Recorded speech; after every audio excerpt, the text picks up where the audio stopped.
So, Ashley, Mhm. welcome and thank you. So, we started recording when I realized that maybe this is already gonna just morph into what we kind of hoped it would be Mhm. and let it Yes. happen naturally.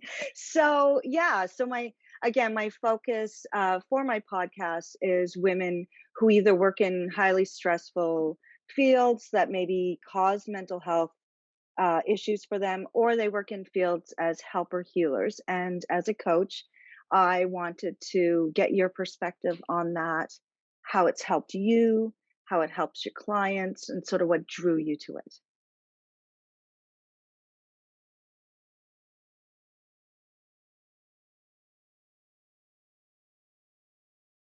So, how I got started in coaching in the first place ties perfectly into what we were talking about mental health. So, I really started my journey in personal development, really diving into mindset work after an attempted suicide 4 years ago now. Luckily that did not did not happen, Ooh, but I yeah. didn't have the financial resources to pursue therapy at the time, and the resources that were available for free through my school were very much only focused on school related issues and were not what I needed at the time. So I started, looking for other resources, books, podcasts, teachers that I could learn from. Sorry, can I ask how old you were? I was 20 when I attempted Oh, suicide. wow. Young. Yeah, it was in my Yeah. final year of university. Okay. Mhm. Wow. Um, Sorry. I just was yeah, trying of to, I'm like, course. wow, she's young. So that must have been really young. Yeah, through learning on my own, I had actually seen more benefit than I had found previously in talk therapy when I had done it in the past, in high school and younger years. I found it was because I was not focusing on just talking about the past, but looking at how the past was affecting me presently and how to work on Hmm. those problems in the current moment so that that past issue isn't affecting my future going forward. And so this is how I work with my clients as well, looking at those, limiting beliefs, those past traumas and things like that, how they're affecting our beliefs and decisions um, in the present moment, and what we can do to overcome those limiting beliefs so that we can make the decisions that are going to help us pursue our goals and achieve our goals. Because as a manifestation coach, that is my focus, is helping my clients achieve the goals that they're working towards. Mostly I work with women who are looking to leave their 9 to 5 job, a lot of the time because of those mental health problems that they're facing, stress, anxiety, just being energetically drained and overwhelmed, and helping them pursue their dreams of starting their own business and sharing their own gifts and services with the world. As I work with women who are starting service-based businesses, like similar to what we are doing. Yeah, and I've had Yeah. clients who work with me comorbidly while they're doing therapy as well. So Right. they've seen the benefits of doing the talk therapy with somebody who is trained in that, diving deep into the past, and then working with me on how the past is presently affecting them and their ability to pursue and achieve their goals. So you can be part of sort of a team effort in helping someone heal Mhm. Mhm. in all different ways. Yeah. So what specifically drew you to coaching as opposed to maybe other healing modalities? That's a great question. So I am a certified neuro linguistic programming or NLP practitioner.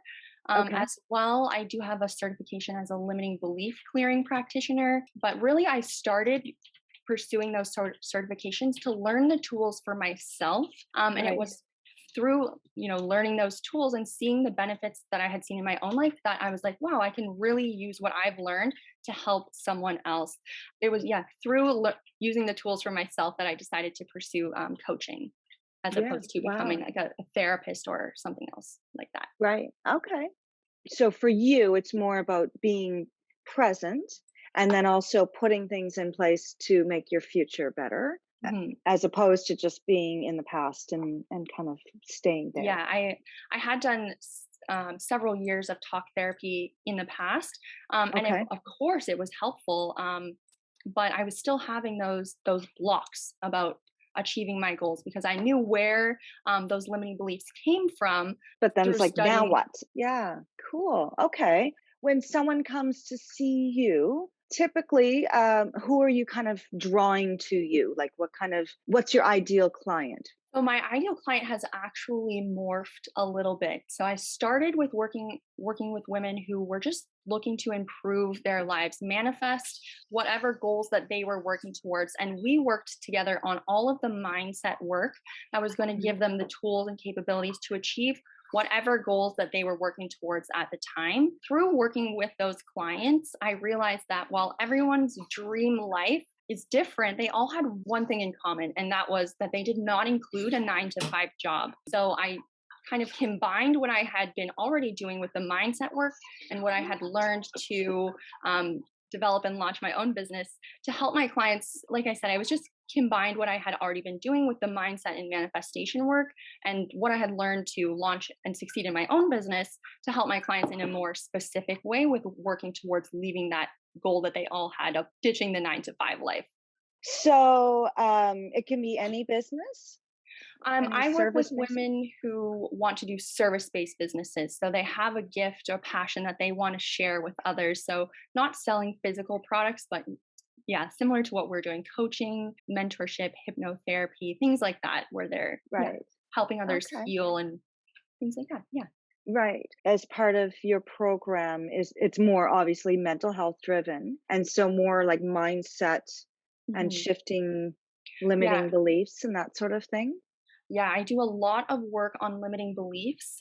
I always tell my clients that our beliefs really create a veil through which we perceive the world. And so, because of that, our beliefs really lead to our thoughts, and our thoughts lead to our feelings, and our feelings obviously lead to the actions that we're going to take. So, we start right at the beginning and work on those limiting beliefs so that we are right from the bat perceiving the events in a way that is helpful to us pursuing our goals. Two different people can see the same situation, and because of the beliefs that they have inherently, they're going to perceive and remember and interpret that in different ways.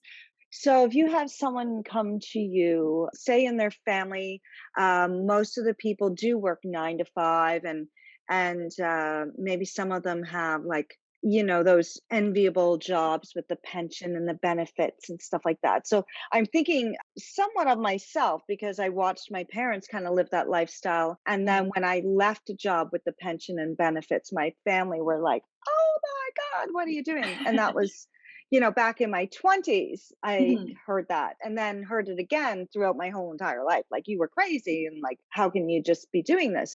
I did kind of deal with those limiting beliefs of mhm, feeling like, oh, maybe I'm not going to succeed because I'm going off on this beaten path of my own making. And, mhm, how many people actually succeed at that? So, those were things that kind of came up for me. If a client comes to you and says, like, I don't have anyone in my family or my friend group that I can kind of look to and go, well, they're doing it. So, why can't I? And mhm, it's always sort of someone else. Do mhm. you know what I mean? Yeah. Um, the first thing I would say is we're the sum of the 5 people that we spend the most amount of time with. So if the people who you're spending time with don't have what you are working towards, they're not the best people to be taking advice and opinions from. And Yeah. so most people, in fact, right now, 95% of people, according to studies, who are working a 9 to 5 job or any sort of hourly job want to leave that job. And so the Right. reason that they're not doing that is because of their own fears and insecurities, limiting Yeah. beliefs. And when you Yeah. go and tell them that you are about to start living their dream that they have had for however Yeah. long they've been in their 9 to 5 for, they're going to take all of that fear, all of those limiting beliefs that's keeping them stuck, and they're going to just project that right onto you. Yeah. And that's why you'll hear things like, that's crazy to leave a job, like, who's ever going to buy your services was one I heard, Right. Yeah. and things like that. So Yeah. it really has nothing to do with you when you're hearing those things from other people. It's all their own insecurities, limiting beliefs, and fears coming up. Yeah. However, when we grow up in environments like that, for example, I grew up knowing I did not want a 9 to 5 job. very firmly. However, I had seen my mom and my grandfather start brick and mortar businesses and lose everything because it Oh, just didn't work yeah. out. So I Yeah. had developed a belief where business was not safe and where a 9 to 5 job with the secure income was the only safe option for me. And this Yeah. is something I see across the board in almost Mhm. all of my clients. And I think it's just the time that our parents grew up in, with their parents having worked jobs for like 40 years in Right. one similar job. They were told growing up that that is what you do. So that's what they've Yeah. passed on to us. So yeah, we develop these limiting beliefs, and then in most cases prevent us from achieving our goals to the fullest extent, or in a lot of cases even starting going towards our goals in the Right. first place. They lead to self rejection, which is when all of those limiting beliefs come up and you convince yourself that it's not even worth trying because you've already decided you're going to fail. Yeah. Yeah. No, that's great. Of course, we develop limiting beliefs throughout our entire lives, but when we're between the age of 1 and 7, we are a walking, talking subconscious mind.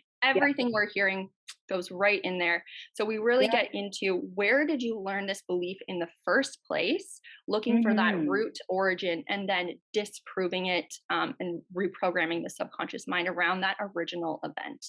Yeah. Sounds similar to what I do, although my niche is different than yours. So, but Mhm, working with the subconscious mind, and because that's where it's going to be stored mhm, and accessible. So, yeah, I love that, and I think we have sort of the same goals in mind. We just approach it from different angles or different ways mhm. of doing the work. Hmm. And so, what do you practice regularly in your own life that has the most impact on helping you achieve your goals? The biggest thing that has helped me and really will help anyone in achieving their goals is presence and self awareness. Because if you are not aware of the thoughts that are running through your mind all day long, then your mind is really running you. So, the Mm, first step in really uncovering these limiting beliefs, doing the work to reprogram your mind, is figuring out what limiting beliefs you have in the first place. So, being yeah, self aware of your thoughts, so that one, you can recognize them, and two, then you can actively choose shift to the thought that right, you would like to have instead. And by doing that repeatedly and over time, you will reprogram your mind that way. right. Recently, actually, I have been doing a lot of hypnotherapy in my own life, and noticing a lot of actually similarities between the NLP techniques that I Yeah, have learned and how they're just incorporated into hypnosis. So I've been looking to get certified in hypnotherapy as well, so I can incorporate that as well into my practice. nice. Yeah, it's a really great combination Mhm, to use the NLP and the hypnotherapy together because we know that the subconscious mind is real when you speak the language of the subconscious mind. It's mhm, usually in metaphors and stories, and so I was drawn to Ericksonian hypnosis simply because it's that more indirect. To my mind, it's more in line with how the subconscious mind naturally likes to be engaged. But the NLP kind of gives you those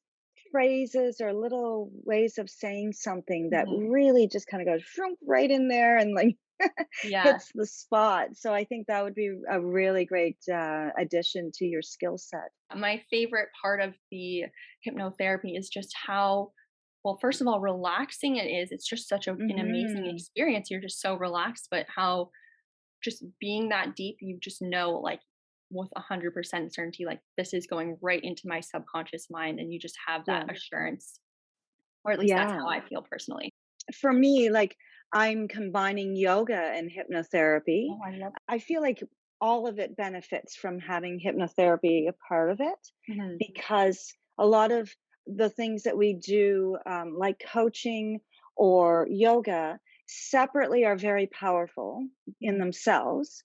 But then when you combine it with the hypnotherapy, it just, for me, it just takes it to another level, right? mhm, So it's it's a really great meld with other healing modalities to Mhm. kind of give it that more impactful, deeper kind of healing. So it would allow you, I think, to see clients maybe one step earlier in their Yeah. process, so that you're not just waiting for them to have done some therapy and Mhm. kind of, dug up some stuff that they want to deal with, and then maybe they're ready to shift it and move Mhm. to a different spot. You could be there sort of at that Mhm. beginning stage of helping someone deal Uncover. with. Yeah. Yeah, yeah, I think it's a beautiful marriage of all of the things that we both bring to the table. So Mhm. I'm excited to see where that journey takes you. And so you mentioned another journey that you're going on. You're going on a trip across the country.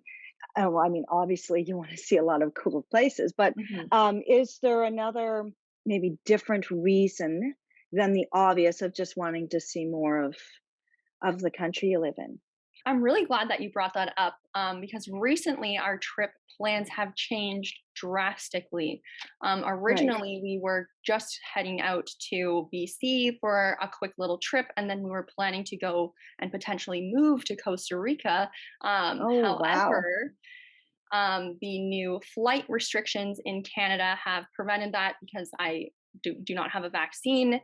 So now our trip is, um, of course, like you said, to see places, but also just to show, my clients, my audience as well, that, you can continue to pursue your dreams of like traveling regardless of what's going on, and you don't have to let any external circumstances stop you from living the life that you want. So we've adapted our Okay. travel plans to stay in Canada, but luckily we are grateful to live in such a beautiful country. Do you have in mind practices that will help you stay grounded even as you're sort of becoming wanderers? And yeah, it's going to be a big adjustment not having a home Mhm. base and a safe space that we're used to. But I have a morning routine that I do. It's honestly like an anchor for my success throughout the day. Nice. So I'm very dedicated to that, and I notice a difference between the days when I do my morning routine and when I don't do my morning routine. I will have more negative thoughts coming up, more Yeah. anxiety coming up, and just overall my day will not be as productive. I also have ADHD, so I get caught up in overwhelm sometimes if I don't do my morning routine, like just bouncing Right. from task to task. But Okay. doing that really anchors me. I get grounded for my day and just puts me in the right energy to, do my work because I really only work in the morning time, and then I'll have my Oh, nice. afternoons. Yeah, And so do you mind sharing what your I routine would is? I love mean, to share obviously that. for everyone, just to be clear, like, everyone's going to have their own morning routine. I Mhm, share mine with my clients with just the intention of this is what I've found works, mhm, and everyone can find within themselves the answer of what that morning routine is going to be, mhm. because you'll either want to do it and you'll do it, or you'll have to force yourself to do this thing and then it's not your thing. So I'm Right. curious as to what yours is, but I Yeah. just wanted to share that with anyone Mhm. who's going to watch. Yeah, of course. And our morning routines change as well. Like morning routine used to be, it started out very short. And as I started seeing the benefits of my morning routine, it's got longer and longer because I just love it Right. so much. So Yeah. don't get too attached to any of your morning routine. Like it can change Mm, as you're learning new things and yeah, techniques and skills as well. for So sure. I always start by drinking like a ton of water because we wake up dehydrated after sleeping for 8 hours, and then go Yeah. into movement to wake my body up, either yoga or just a quick workout. I don't like anything too vigorous in the morning, but enough to wake my body up. I've been doing hypnotherapy then on the Hypno Cloud app, doing a recording there, Yeah. doing some meditation and breath work. And then the biggest part of my morning routine is the journaling that I do. And I've really nailed down this Mm. journaling process that I'm excited to share. Just something that has taken me quite a while to nail down, but it's been so beneficial. So I Okay. start by just doing a brain dump emptying out all of the thoughts that are just on my mind first thing in the morning, clearing that out. And then I will write out my goals for the day. And after that, I dive into gratitude, writing down what I'm grateful for, what's going well in Mhm. my life currently, because a lot of the times we just tend to focus on the negative. Make sure I start my day out by focusing on the gratitude. I don't just write that list, I reread it and make sure I'm actually feeling the gratitude. Because if you're just writing it down out of habit and you're not actually feeling it, Mm. it's not giving yourself the full Right. value. Right. So Yeah. from that place of gratitude, I will then write out my vision for the future, get in the feelings of having these things already, and then I write out reasons why I am worthy of this future, because worthiness and Mm. deservingness is a big block for a lot of people. And then I write out 3 things that I expect to go well for my day, to follow the Mm. law of expectation, if you're familiar Yeah. with that. Yeah, nice. Wow. And then I like to receive guidance through some oracle cards if I feel called on the day. Wow, that's a great morning routine. Personally, I tried journaling. I'm 48 years old. I Mhm, can say I've been trying journaling for about 28 years on and off. mhm, It's not for me. And yet mm, I will share that with clients and be like, this has been beneficial to a lot of people. They find it really helpful, but having that specific way to journal mhm, might be really, really helpful for people to hear, because like mhm, I can say journaling, and so for me, like I do practice I have a gratitude practice. mhm. I don't write it out. Right. It's all done during my meditation practice and whatnot. Mhm, Can see the benefits. And it's weird that I don't journal because I'm a very visual person. And when I would study when was younger, I would have to actually almost write my notes in class, rewrite them when I got home, and then sometimes even rewrite them a third time. So it was mhm. the sort of the visual and the, I guess the physical part of it together. I don't know. Right. But journaling just never stuck for me. But listening to you describe your journaling process, I was like, that's really, really cool. Like that could be really impactful for a lot of people. So thank you for sharing that. Of That's course, awesome. yeah, I really like the way Yeah. it just sets my mindset up for the day. It's like, empty Yeah. everything out, think Yeah. about the good, what do I want, why I'm worthy, here's what's gonna go Yeah. good today. It's just Of course. yeah, Yeah. it's taken me a few years to Amazing. get this process down, so I'm really excited. I was actually thinking Right. this morning that I wanted to share that, so it's just so crazy That's that you asked me awesome. just today. No, you must have been kind of you must have put that out there because Mhm, just so people know, this whole interview has been sort of off the cuff. And mhm, we originally, well, I kind of originally intended or thought that we were just going to talk about what we were going to do in the future, mhm. as far as doing a little chat and podcast. And then it just was like, well, let's just do it and see where it goes. My questions have been entirely based on your answers. And so your business is like mine, it's pretty much all on the internet and Yeah, online and whatnot. Yeah, so that's mhm. cool. So do you think though that traveling will impact your abilities on a more practical level, Mhm. and how you might kind of deal with those situations as they come up for you? So one way that it will definitely be impacting on a practical level is I'm very like routine driven throughout my day. Like I Hmm. wake up at the same time, I do my morning routine for the same amount of time, do my Right. work tasks, and then have my free time. But the time zone differences are going to impact Yeah. that for sure.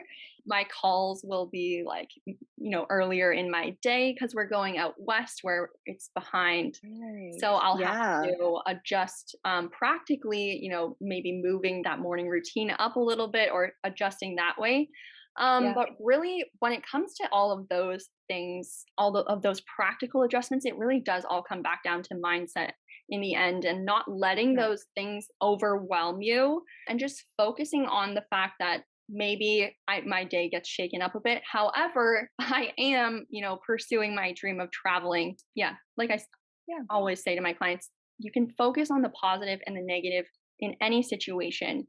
If you are at the beach, you can just as easily focus on the fact that you're sweating. Maybe you're getting a sunburn, you have sand in places you don't want it. Yeah. As you can focus on the fact that it's a beautiful day outside, you have time to relax and spend with your friends and just enjoy yourself. So, nothing about the situation's changed. It's just what we're choosing to focus on throughout all of these, practical interruptions to my day, which are going to be a big adjustment. And I've never moved time zones before. If I'm not focusing on, the interruptions, I'll be focusing on the benefits of what I'm doing. So, Yeah. Very cool. So, in your relationships with others, especially as you're embarking on this journey with another person, yeah, my partner. okay, and you're going to be in close confined spaces for, I'm assuming, long stretches of time. Long stretches of time, yes. Yeah. So I'm wondering, of the skills that you've gained along your journey and your path towards, um, being able to offer, your wellness services to other people, how will Mhm, you take that into this mhm. adventure that you're going on? So that is a great question. So my partner actually just at the beginning of the summer left his 9 to 5, and we have been living in cottage country in Ontario for the summer in a very small cottage. So we've Okay. had a little bit of time to work out these, changes Right. before we Right. embark on this trip. However, the thing that has helped best in this transition, because I was working from home for a full year by myself before my partner left his job. So it was a big Okay. adjustment on both of our parts. It's really just came down to communication, because I was, losing all of my alone time, and my Yes. partner Yeah. was losing all of his coworkers. So we Right. were in very different situations. He wanted a lot of company when he came home to make that transition easier, and I was like, I need to have space to make this Right. transition easier for me. So Yeah. we really just had to be open with each other about how important, alone time is for both of us, and when we need space during our work times, because a lot of the time as well, you don't want somebody like there. If you're very intensely working, you want to have your space. So we've just been Right. very open in the communication there and not letting any feelings get involved, because it doesn't mean anything about us if we just don't Right. want the other person in the room while we're doing a work task. So just Right. being clear about, yeah, the communication and not making it mean anything about you if your partner needs that space away from you. Nice. You're gonna need a lot of that. Yeah. Yeah, I thrive in my alone time, so Yeah. So yeah, and I do too. So I'm like, oh, I don't know. So my husband has ADHD, and Mhm, so it was interesting when we were both home during the first lockdown, because he was working from home and I was home doing my thing. And yeah, a lot of communication, but also a lot of like, hey, I'm going to another room now because mhm, I can't be around that energy. Or mhm, he would go down to the garage, and we live on almost 2 acres. So we have space. Like we had mhm. space that we could get away from each other. I can't imagine. And we travel really well together, I gotta say Mhm, that. My husband and I travel really well together. I've been on road trips with him. As a lifestyle, though, mhm. like, that's pretty brave. Yeah, I'm glad you brought up having the energy thing, because my partner's job is extremely stressful, and that was one thing Right. that really played into our dynamic this summer was, being an entrepreneur, an energypreneur, I like to call it. Our energy is very important in our business. It's very tied to our success. So I had to be Right. very um, careful to, distance myself while still providing support and being there for him, but being like, I Right. have an important thing coming up. I can't be in this energy right now. So luckily, I was able to work outside a lot during the summer. But now, while we are traveling, Mm, we've exclusively gone to 2 bedrooms, so we have that ability to have space. Yeah, and actually, right. my partner wanted to do van life, and that was my reason for not doing that, was because I needed this to be able to have my Yeah. space. Yeah. Yeah. Because that would be a real challenge. I know people do it and Hmm. it's doable, but I think it's, for some couples, it could be almost just like putting your relationship in a pressure cooker. Yeah, especially Yeah. if those that communication is not strong, and you Mm, aren't able to effectively communicate your needs, or you don't feel comfortable telling your partner what you need. That is just, like you said, a pressure yeah. cooker waiting to explode. I'm assuming that you're a better communicator Mhm, in your relationship because you have you've had the healing. And so maybe as things are coming up, you're recognizing more mhm. where they might come from. Yes. So maybe you could share a little bit about that for you. So I used to be a horrible communicator. I was the one who had the communication issues at the beginning of our relationship. And Me that came too. from a lot of inner child wounding that I had not dealt with.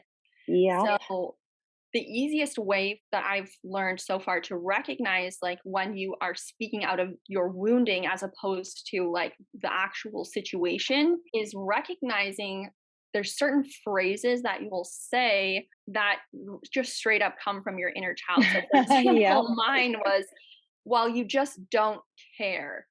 So that would Uh, be something I would repeat, in a lot of fights or arguments. And I had to recognize, okay, this is not coming from this situation. This person's telling me that they care about me. They're showing right. me that. So where is this coming from? And then, Right. yeah, doing the diving there to realize that came from those feelings as a child, and I was just triggered in the moment and letting that come out. So Yeah. again, it really just comes down to being conscious and being present, so Right. that one, you recognize those things that you're repeating over and over, and see where those wounds are, and then in the moment being present enough to have that thought come up, be like, okay, Yeah. and choose that, no, I know this is not true, and I'm going to react how I want the outcome of this Mm. to go. And I think that's hard for a lot of people because Oh, it's um time, guys. I'm not saying this was it easy. well, yeah, I mean it takes work and I still Mhm. find myself reacting to my husband in patterns of thoughts and behaviors that like that I recognize as well comes from my childhood. And even having done the inner child work and I've healed a lot of it, Mhm. there's so many times when a person can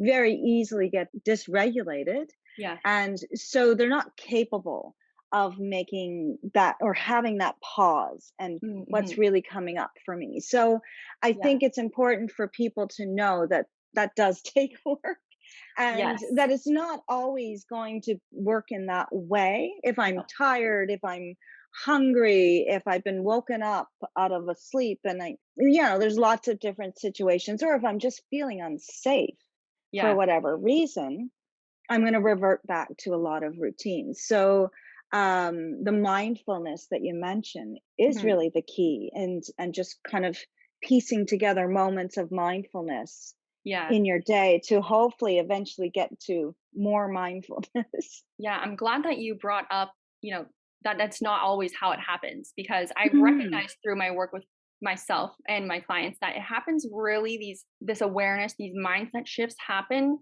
in three stages is what I'm seeing, which is you'll recognize that you were unconscious and you were triggered yeah. after the fact. That's stage one. Mhm.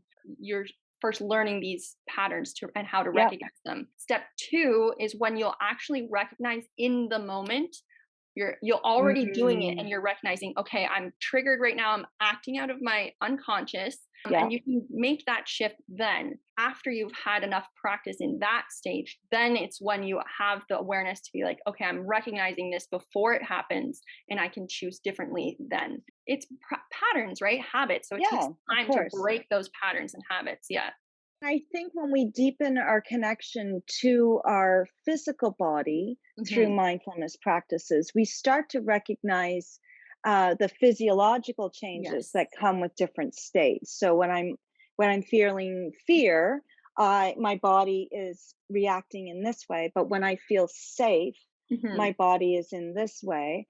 Recognizing where you are, sort of on the spectrum of that, Yeah. and then just and constantly being able to, again, like you said, it's not as simplified as we're making it sound. Like this takes practice and it takes Hmm. a real intentional focus and consistency, Consistency. right? Yeah.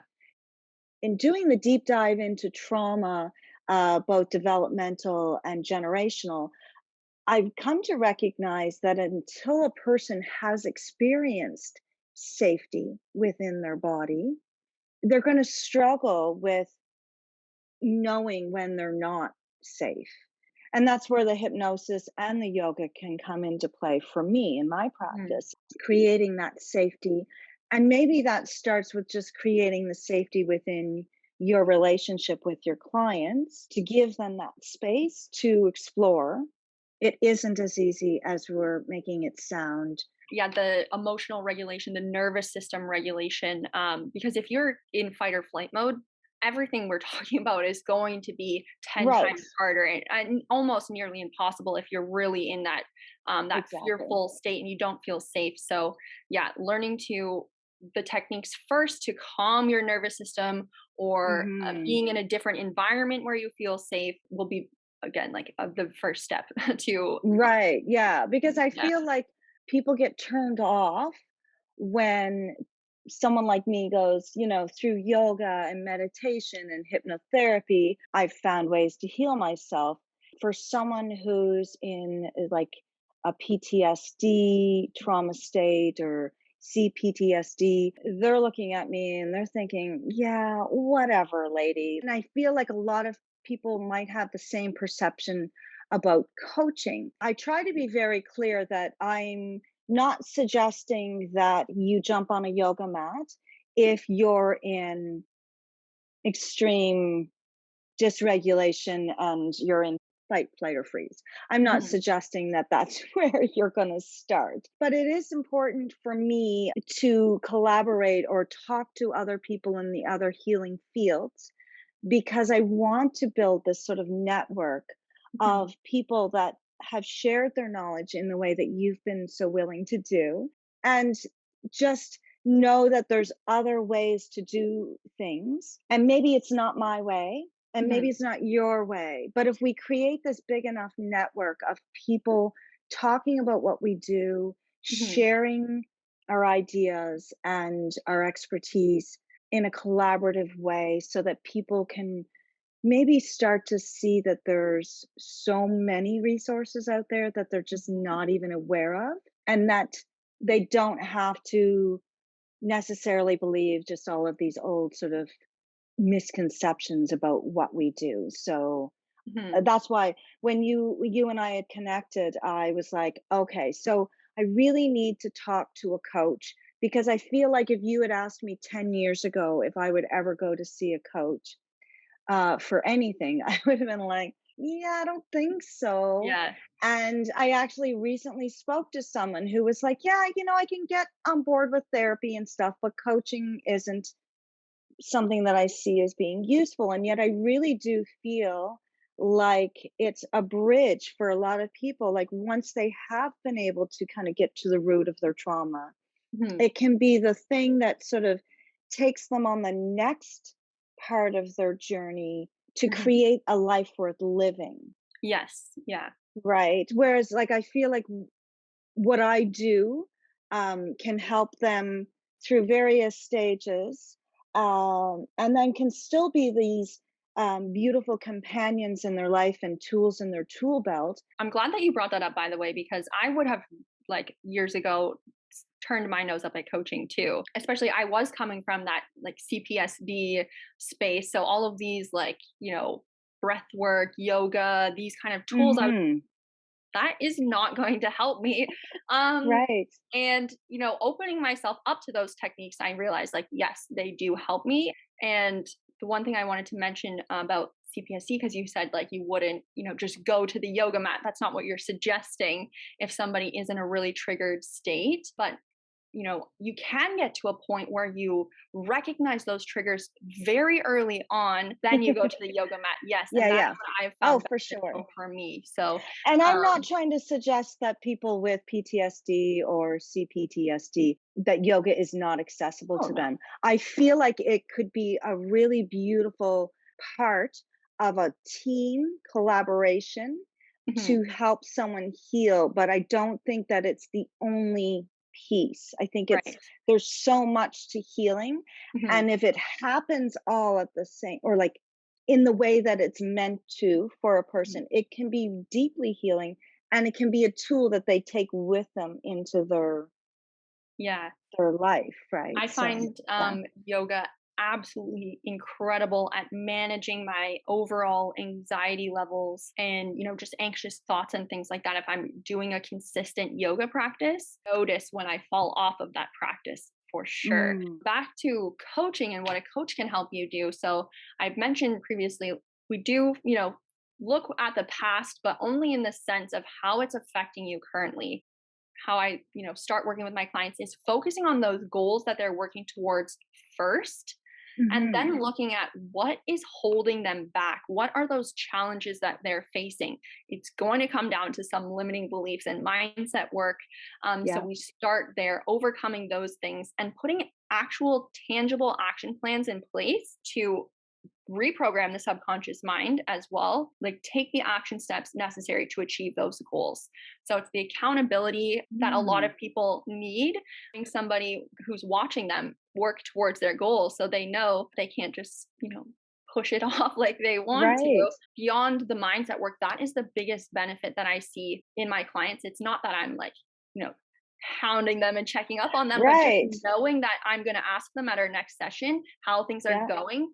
They Yeah. are coming to me like, I have achieved more in 3 weeks than I have in the past 3 months. Like, just knowing that somebody's going to ask you in that little, like, oh, I better have my stuff done. It's like when we had homework Right. at school and the teacher was coming around like every morning, Yeah. "Okay, did you do your But homework?"